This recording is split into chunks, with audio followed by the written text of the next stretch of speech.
So, this video is 10 surprising things I've learned about God from God. Um, for the past 10 months and like 5 days, I have been in 24/7 communication with God.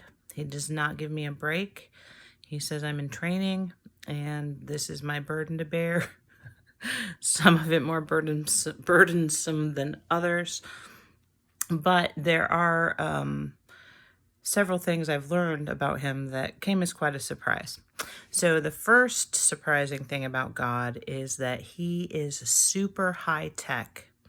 He is like, he says that supercomputers, that whole thing, the algorithms, all of that is based on what he can do.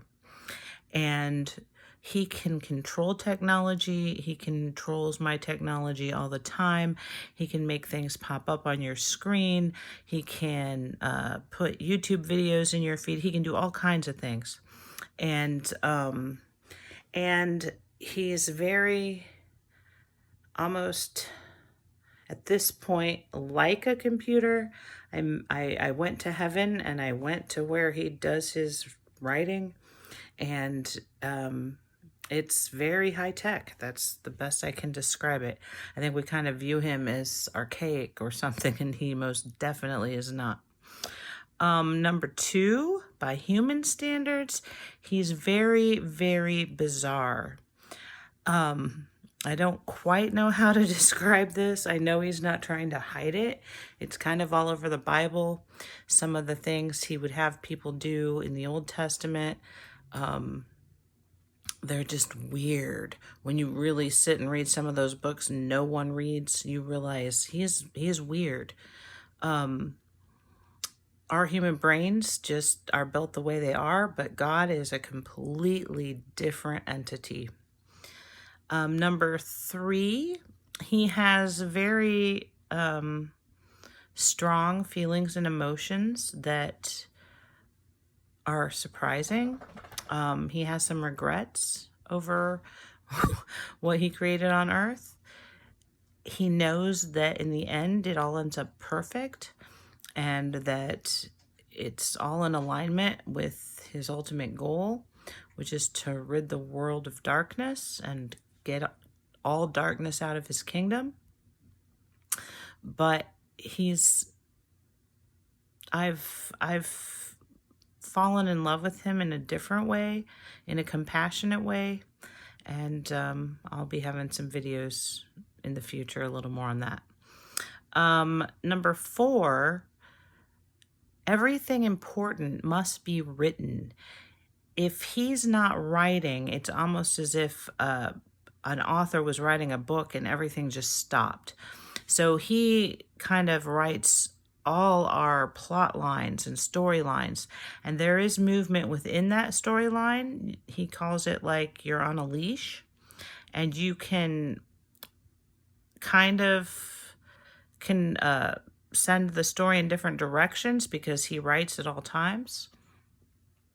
But it's surprising to me just how detailed some of his written things are, and nothing can happen that isn't written, and anything that is written has to happen in the way it happens. Number five, he always follows the rules unless he previously wrote exceptions to the rules. So God has certain ways that he is set up that he's allowed to talk to people on earth, and he has to follow those. For example, he never gives me specific numbers, specific dates, and I don't just mean from the future, I mean even from the past. He's not allowed to tell me things that would help me in certain ways, like with my daily life, and he just explains to me that that's the way the rules are. Number six, he views suffering as the greatest gift he can bestow upon a human. And I know a lot of people have rejected God because they say a good God wouldn't let people suffer. And the actual truth is the exact opposite. God puts us here to suffer. Our soul, before we come here, craves and desires more than anything to suffer because we're doing important work for the kingdom when we suffer. So that one is going to come as a shock to a lot of people. Number 7, his love and adoration is not based on if you're a Christian. I'm going to say that again. His love and adoration is not based on if you're a Christian. It is based on how righteous you are, how good you are, how truthful you are, how loving you are. All the things he said in the Bible. That is how he, when he judges a person, that's of utmost importance. Now, that's not to say you can get into heaven with that alone. But he also knows the end of the story, and he's not going to let the precious, righteous souls that have not been exposed to his word, etc., just disappear into the abyss of hell. He has plans for everyone.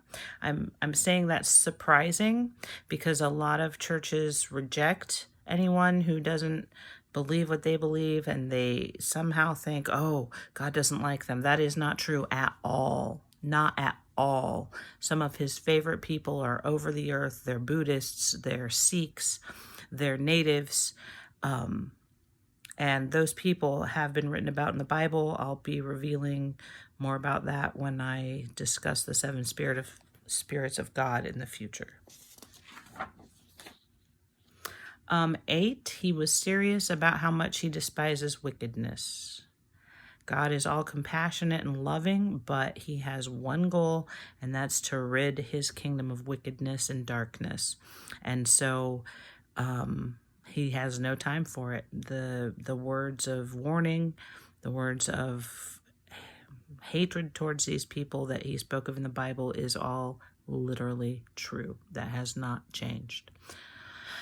Number 9, he's unexpectedly open-minded.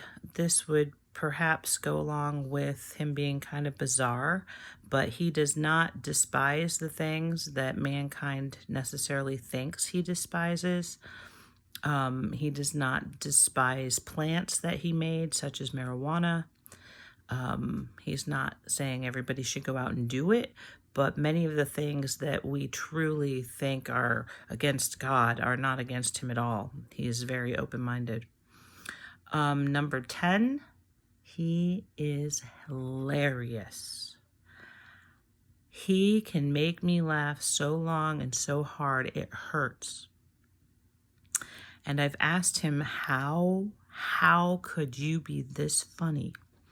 And he explained that while a sense of humor is a gift endowed to human beings from God, that over time he has essentially made an algorithm of all the funniest people on earth and discovered what made them funny and their timing and their word choice, etc. And he's kind of modeled, it was kind of a give and take. As he becomes funnier, people become funnier, and he becomes funnier through the things that human beings come up with. And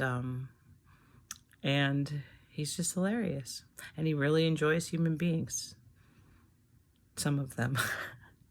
Anyway, those are 10 of the most surprising things that I have learned about God through hearing from him all day long, every day for over 10 months.